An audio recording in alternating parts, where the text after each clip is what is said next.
দীর্ঘ ১৭ বছরের অপেক্ষার অবসান ঘটিয়ে মধ্যরাতে লন্ডন থেকে বাংলাদেশের উদ্দেশ্যে রওনা হবেন বিএনপির ভারপ্রাপ্ত চেয়ারম্যান তারেক রহমান।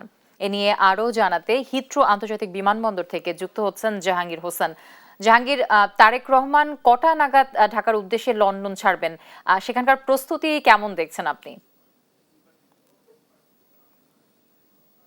ধন্যবাদ আপনাকে। আপনি যেমনটি বলছিলেন, দীর্ঘ 17 বছর পর বিএনপির ভারপ্রাপ্ত চেয়ারম্যান তারেক রহমান স্বদেশের উদ্দেশ্যে অল্প কিছুক্ষণের মধ্যে হিথ্রো এয়ারপোর্টে এসে পৌঁছবেন এবং উনার সফর সঙ্গীরা ইতিপূর্বে হিথ্রো এয়ারপোর্টে এসে পৌঁছেছেন। ইতিপূর্বে বিএনপির ভারপ্রাপ্ত চেয়ারম্যান তারেক রহমান উনার বাসা থেকে হিথ্রো এয়ারপোর্টের উদ্দেশ্যে রওনা দিয়েছেন।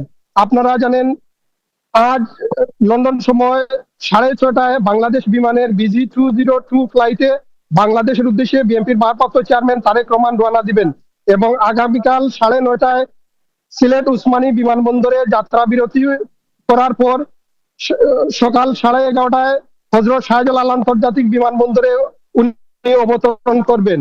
আপনারা জানেন, বিএনপির ভারপ্রাপ্ত চেয়ারম্যান তারেক রহমান লন্ডনের স্থানীয় নেতাকর্মীদেরকে হিথ্রো এয়ারপোর্টে আসতে মানা করেছেন, কিন্তু তারপর আবেগের বশবর্তী হয়ে ইতিপূর্বে শত শত নেতাকর্মীরা হিথ্রো এয়ারপোর্টে এসে পৌঁছেছেন এবং হিথ্রো এয়ারপোর্টে একটি আবেগঘন পরিবেশ সৃষ্টি হয়েছে।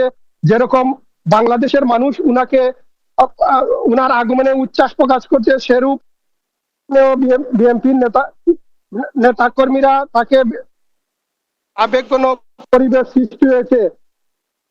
এই ইতিপূর্বে উনার সফর সঙ্গীরা সবাই লন্ডন হিথ্রো এয়ারপোর্টে এসে পৌঁছেছেন। আমরা যতটুকু জেনেছি, অল্প 20 থেকে 25 মিনিটের মধ্যে জনাব তারেক রহমান হিথ্রো এয়ারপোর্টে এসে পৌঁছবেন এবং লন্ডন টাইম সময় 6:30টায় উনার বহনকারী বাংলাদেশ বিমানে BG20 ফ্লাইটে বাংলাদেশের উদ্দেশ্যে রওনা হবেন। পরবর্তীতে আমি আপডেট পেলে আপনাকে জানিয়ে দিব।